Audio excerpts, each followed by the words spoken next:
How to use Uber Eats abroad. Hi everyone, welcome back to another episode. In this video, I'm gonna let you know the ways to use Uber Eats abroad.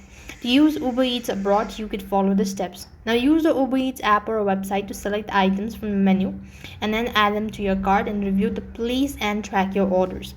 So basically you have to go ahead and add an item. Next thing, you could pay with your credit card. Now Uber Eats automatically charges your credit card, so you do not need to worry about having cash in a local currency.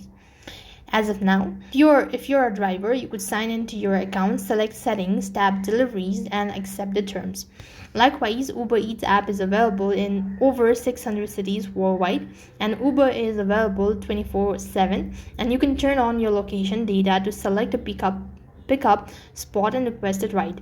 You could also message your driver about the preferred pickup spot, and delivery varies by cities. This way you'll be able to use Uber Eats abroad. That's all for this video. I hope the video was helpful. Make sure to like, share and subscribe to our channel. Thank you for watching. See you in the next video.